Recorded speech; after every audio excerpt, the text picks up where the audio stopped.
बंधु मान धन्यवाद देवी सांबादिक बंधु मान धन्यवाद देवी जो मैंने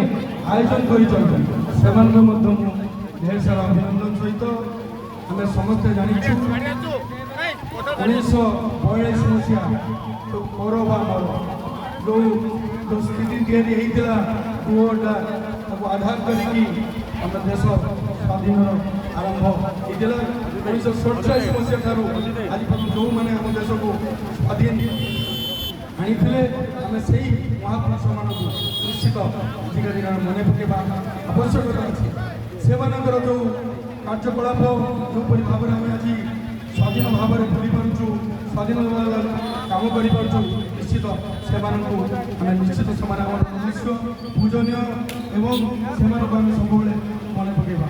तेणु यही परिप्रेक्षी रेमुणार अगणित जनसाधारण को स्वाधीनता संग्रामी अभिनंदन ज्ञापन करुच्ची आशा करुच्ची आम यशस्वी प्रधानमंत्री भाई नरेंद्र भाई मोदी को जोपरी लाल कलर से पदार्पण करके आम मान उद्बोधन देते आह्वान कर हर घर तिरंगा समस्ते तिरंगा आम आम घर आगे देवा तिरंगा यात्रा सब जगह सारा भारत वर्ष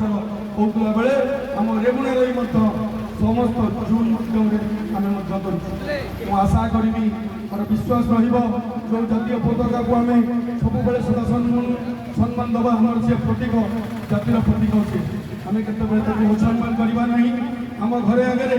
एमती जगह लगेगा आम घर परिवार सहित आम सोशल मीडिया आम निज एकाउंट पोस्ट करने नवेदन रही परिप्रेक्षी जो भाई मैंने आज से भाई मान आज समर्थन कर धन्यवाद दूसरी कारण एभली एक कार्यक्रम कर जो भाई मैंने विशेषकर ना नापी मोर द्विधा ना सुरेश भाई अन्यतम लोक सुरेश भाई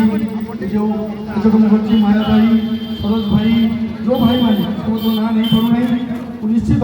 धन्यवाद देवी ये कार्यक्रम आम जाति धर्म दल निर्विशेष करने मोर अनुरोध कारण ये पताका समस्त भारत ये पताका प्रति समस्त सम्मान तेणु ये खाली मो वक्तव्य कहमी यही स्वाधीनता दिवस 79 दिवस उपलक्षे आम रेमुणा को एक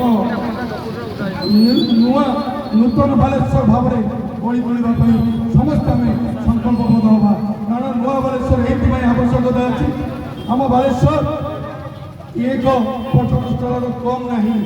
जो पर्यटन ये क्षीरचोरा गोपीनाथ अच्छा ये सिद्धस्वामी स्थान अच्छी भीमेश्वर अच्छी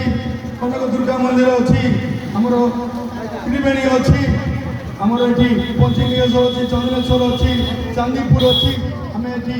बालेश्वर को नुआ बालेश्वर पर आम गोटे पर्यटन स्थली करने स्वाधीनता दिवस उपलक्षे समस्त को आह्वान करूँ आसतु आम मिसिकी बालेश्वर को एक नुआ बालेश्वर करवा आमर जो पर्यटन स्थली भाव में गोटे हब करने समस्त को रेमुणावासी को समस्त बालेश्वरवासी को अनुरोध करुँच मोर वक्तव्य रखुच्छी समस्त को आउ थे 79तम स्वाधीनता दिवस उपलक्षे समस्त हार्दिक अभिनंदन सहित मो वक्तव्य रखुच्छी धन्यवाद नमस्कार जय हिंद भारत माता की जय।